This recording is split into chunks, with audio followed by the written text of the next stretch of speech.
บแบบธรรมជាតិ ថ្ងៃនេះខ្ញុំនឹងចែកជូនបងប្អូនពីវិធីលាយលេបមុខផ្ដោតសំណាមដែលធ្វើឲ្យស្បែកទន់ភ្លឺរលោងម៉ត់ខៃនិងសខ្ចីភ្លាមៗរូបមន្តនេះគឺជាលេបផ្ដោតសំណាមដ៏ល្អបំផុតសម្រាប់អ្នកដែលមានស្បែកស្ងួតហើយក្រើមស្រអាប់ទាំងបុរសនិងនារីអាចប្រើរូបមន្តនេះបានហើយប្រើបានគ្រប់វ័យតោះទៅមើលពីរបៀបធ្វើទាំងអស់គ្នាគ្រឿងផ្សំដែលយើងនឹងត្រូវការមានដូចជាអូឡេផនកូរ៉េចាលប្រទាលកន្ទុយក្រពើវីតាមីន NNO ឬវីតាមីន E ឥឡូវនេះសូមដាក់អូឡេចំនួន2កញ្ចប់លេបមុខអូឡេរួមផ្សំជាមួយនឹងក្រែមធ្វើឲ្យស្បែកសដ៏មានប្រសិទ្ធភាពជួយផ្ដោតសំណើមនិងកាត់បន្ថយស្នាមឲ្យខ្មៅ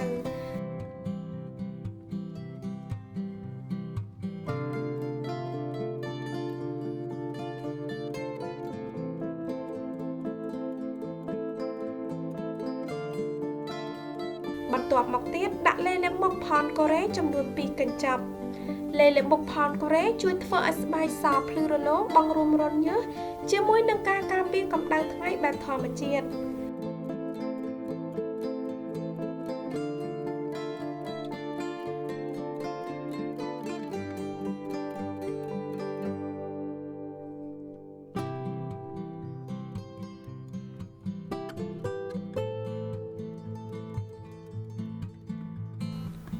បន្ទាប់មកទៀតដាក់ចាលប្រទាលកន្ទុយក្រពើ2ស្លាបព្រាបាយ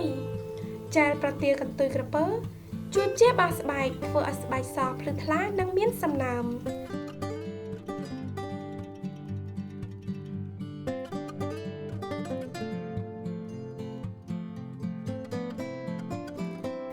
ចុងក្រោយបងប្អូនត្រូវដាក់វីតាមីន E ឬវីតាមីន NNO ចំនួន2គ្រាប់វីតាមីន E ឬវីតាមីន NNO ជួយចិញ្ចឹមស្បែកនិងធ្វើឲ្យស្បែកភ្លឺថ្លាកោសច្របល់គ្រឿងផ្សំទាំងអស់ឲ្យបានសព្វល្អ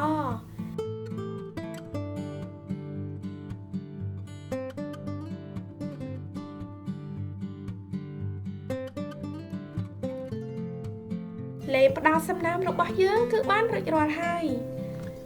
បងប្អូនអាចរក្សាទុកនៅក្នុងខ្លោងនិងប្រើបានយូររហូតដល់ទៅ2ខែ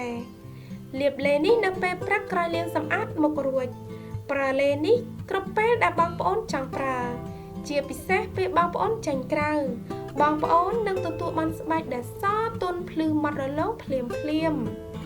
សង្ឃឹមថាបងប្អូនចូលចិត្តវីដេអូនេះប្រសិនបើបងប្អូនយល់ថាវីដេអូនេះមានអត្ថប្រយោជន៍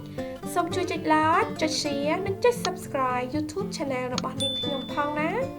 សូមអរគុណបងប្អូនទាំងអស់គ្នាដែលបានទស្សនាវីដេអូនេះតាំងពីដើមរហូតដល់ចប់ខ្ញុំនឹងជួបបងប្អូននៅវីដេអូបន្តទៀតសូមជម្រាបលាបាយបាយ